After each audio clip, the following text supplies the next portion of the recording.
आपल्या कार्यक्षेत्रामध्ये जे क्षयरुग्ण उपचारावर आहेत ते रुग्ण औषधे घेत आहेत की नाही हे आपल्याला पोर्टलद्वारे किंवा निक्षय ॲपद्वारे दाखवावं लागते. आपण PSC किंवा उपकेंद्राचे कार्ड भरतो त्याच पद्धतीने या पोर्टलवर किंवा ॲपवर आपल्याला ते दाखवायचे आहे.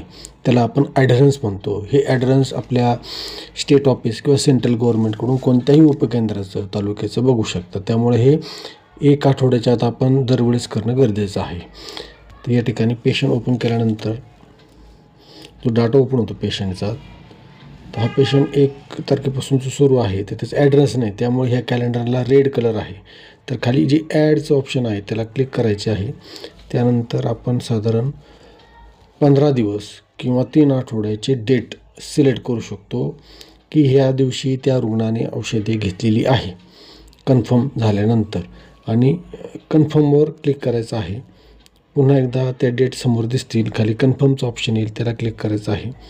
अशा पद्धतीने ह्या डेट्स हिरव्या झालेल्या आहेत, म्हणजेच या रुग्णाने आपल्यासमोर गोळ्या खाल्लेल्या आहे आपण हे पोर्टलद्वारे किंवा ॲपद्वारे दाखवत आहोत.